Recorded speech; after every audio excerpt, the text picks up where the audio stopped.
देखो आज हम सर्कल पढ़ेंगे। क्या पढ़ेंगे? सर्कल, वृत्त। देखो कोई टॉपिक पढ़ते हो तो सबसे पहले उस टॉपिक का अगर तुम्हें बेसिक पता है तो जितनी एक्सरसाइज होती हैं, जितनी प्रश्नावली होंगी तुम्हारे उसमें चैप्टर में, वो सारी तुम कर लोगे। लेकिन अगर तुम्हें बेसिक ही नहीं पता किसी चैप्टर का तो एक्सरसाइज करना बहुत मुश्किल होता है। तो पहले सबसे पहले बेसिक जानना होता है हर चैप्टर का। कोई भी चैप्टर है अगर उसका बेसिक आता है तुम्हें तो मैथ में कोई चैप्टर मुश्किल नहीं लगेगा, और अगर बेसिक नहीं आता तो सारे चैप्टर तुम्हें मुश्किल लगेंगे। ठीक है, तो आ जाओ। देखो बात करते हैं हम सबसे पहले बेसिक की। हम पढ़ेंगे किसको? वृत्त को, सर्कल। ठीक, देखो वृत्त क्या है, सर्कल समझो। ये देखो सर्कल बना दिया हमने। तो इसको पहले कितने पार्ट होते हैं सर्कल के, वो सारे पार्ट समझ लो एक बढ़िया तरीके से। तो देखो ये तो हमारा वृत्त हो गया। ठीक, ये जो हमने रख दी बिंदी, एक एक चीज रखी चले जा रहे हैं, ये हमारा हो गया है केंद्र। क्या? केंद्र। एक एक चीज रखते रहना। ठीक है, ये हमारा केंद्र हो गया। दूसरा हम जब बात कर रहे हैं, देखो ये हमारी होगी ये त्रिज्या। ठीक है, क्या होगी हमारी? त्रिज्या। ठीक है, ये त्रिज्या होगी हमारी। इसी का दुगना ये त्रिज्या। देखो जैसे इसके अंदर तुम कितनी भी त्रिज्या खींच लो, ये त्रिज्या हो जाएगी। अब ऐसे ही इसके बाद हम तुमसे देखो एक गोला इधर बना रहे हैं, हम देखो इधर। अब इस त्रिज्या का दुगुना, जैसे देखो एक तो ये हो गया और एक ये हो गया, यही त्रिज्या का दुगुना हमारा तीसरा क्या हो जाएगा? व्यास। क्या? व्यास। ठीक है, व्यास हो गया हमारा। तीसरी बात समझो, जितना गोले के अंदर की बात की जाएगी, गोले के अंदर की, तो इसे तो बोलते हैं हम क्या? उभयंतर। क्या? इसको हटा दें अभी, व्यास तो तुम समझ गए, जैसे इसका दुगना ये हमारा व्यास हो जाएगा। ठीक, लेकिन देखो अगर हम इस गोले के अंदर की बात करेंगे, इसके अंदर की, तो उसे हम बोल देंगे, ये चौथा है उभयंतर। क्या? उभयंतर। इंटीरियर, इंटीरियर मतलब अंदर का, इंटीरियर। अरे इंटीरियर हटाओ यार, उभयंतर। और ये चौथा समझो, वो पांचवा समझो। अब जो बाहर का भाग हो, जैसे ये गोला है, ये जो वृत्त है, इसके बाहर का जो भाग है, इसको जैसे ये वाला एरिया, ये वाला इसको बोलेंगे, ये तो उभयंतर होगा। ये इसे बोलेंगे बहिर्भाग। क्या?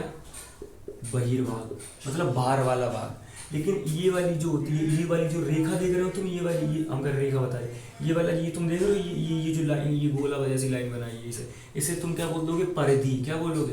परिधि बोल दोगे इसे। क्या? परिधि बोलोगे इसे, परिधि। ठीक है, ये वाली जो लाइन है, ये वाली, इसको तो परिधि बोल दोगे। अब एक चीज समझो, इसको देखो, हटाओ इसे, इसको देखो। अब जैसे हमने ये गोला खींचा, वृत्त से खींचा एकदम, तो अब इस वृत्त में तुम एक चीज समझो, केंद्र तुम समझ गए ये बिंदी, त्रिज्या तुम समझ गए ये इतनी, व्यास तुम समझ गए ये पूरा, उभयंतर मतलब अंदर वाला भाग, बहिर्भाग मतलब ये बाहर वाला भाग। ठीक है, परिधि मतलब ये रेखा, ये वाली। ठीक है, परिधि समझ गए। अब इसमें एक चीज समझो, ये देखो हमने खींच दी, ये है जीवा, ये क्या है हमारी? जीवा। जो हमने देखो यहाँ से यहाँ तक खींच दी जीवा। ठीक, तो ये तो हमारी हो जाएगी जीवा। क्या? जीवा। ऐसे तुम यहाँ भी जीवा, ये भी जीवा हो सकती है, ऐसे करके तुम खूब खींचो जीवा, जीवा, ऐसे करके ये क्या हो जाएंगी? जीवा हो जाएंगी तुम्हारी। ठीक, ऐसे ही हम तुमसे देखो यहाँ पे बात कर रहे हैं, ऐसे हमने कर दिया, यहाँ पे तुम जीवा लिख लो, इसमें क्या क्या तुम्हें? जीवा। तुम क्या करते हो? पहले बेसिक नहीं पढ़ते हो, डायरेक्ट क्वेश्चन करने चले जाते हो, यही तुम्हारी गलती होती है, तभी क्वेश्चन समझ नहीं आते। क्योंकि वो वहाँ पे बोलेगा जीवा ए बी खींचिए, जीवा ए बी डाल दी। अब तुम जीवा तब तो डाल लोगे जब तुम जीवा जानते होगे। परिधि तुम तभी तो, ये परिधि जानते नहीं हो, पर परिधि का क्षेत्रफल निकालने पहुँच गए वहाँ पे, कैसे निकाल लोगे?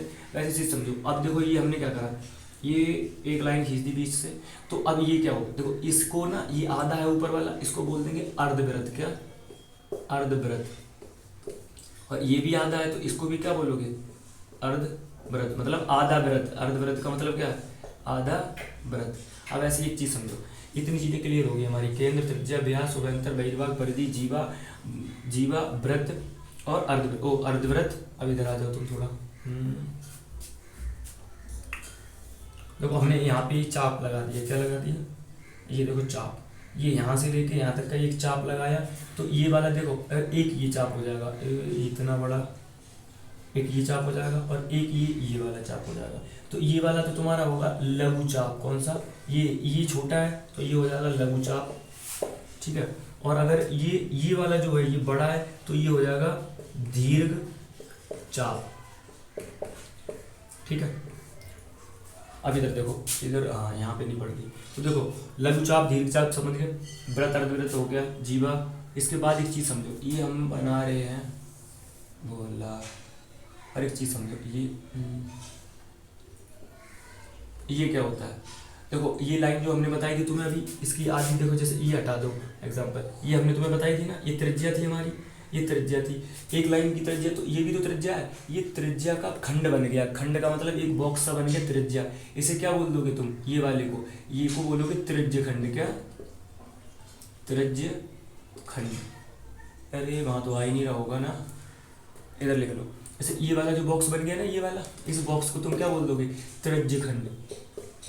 त्रिज्य खंड क्यों बोल दोगे त्रिज्य खंड, देखो अब ये वाला जो है एक गोला, ये भी तो बॉक्स है, फिर एक इतना बड़ा वाला, जैसे ये इतना बड़ा है और ये वाला एक बॉक्स बना, तो ऐसे ये भी तो एक बॉक्स बना। तो ये वाला जो बॉक्स है ये लघु त्रिज्य खंड हो जाएगा। ये कौन सा, लघु मतलब होता है छोटा और दीर्घ मतलब होता है बड़ा। तो अब ये देखो, ये तो लघु त्रिज्य खंड हो जाएगा, लेकिन ये वाला जो बचा है ये पूरा बच गया, ऐसे बोल देंगे दीर्घ त्रिज्य खंड। क्या, त्रिज्य खंड। ठीक है, यहाँ तक तो कोई तकलीफ नहीं है। सबसे पहले केंद्र, त्रिज्या, व्यास, उभयंतर, बहिर्भाग, परिधि, जीवा, जीवा के बाद लघुचाप, दीर्घचाप, त्रिज्यखंड, दीर्घ त्रिज्यखंड। अब कुछ बचा, वृत्त। देखो इसके बाद बस इतना ही है इसमें, और देखो एक मिनट देख लूँ कुछ और बचा होता। त्रिज्यखंड, दीर्घ त्रिज्यखंड, परिधि, अर्धवृत्त, जीवा, व्यास, अब नहीं बचा, इतना ही है। ठीक है, अब इसको अगर तुम जान जाओगे बढ़िया तरीके से, तो मेन चीज़ क्या है, जब ये हमें पहले से हमें इसका ना चैप्टर की डिटेल पता हो जाएगी, तो क्वेश्चन करने में आसानी हो जाएगी। अब किसी भी कोई भी क्वेश्चन करेंगे, अब हम उसमें अगर बोला जाएगा कि व्यास 5 सेंटीमीटर, या बोला जाएगा त्रिज्या 3 सेंटीमीटर, या बोल देगा परिधि, तो उसमें तुम क्या कर लोगे, सॉल्व कर लोगे उसे, क्योंकि समझ जाओगे। अब ये सारी चीज़ें जानते हो तो तुम क्वेश्चन भी कर लोगे। अब यही सब नहीं जानते तो क्वेश्चन मुश्किल होगा।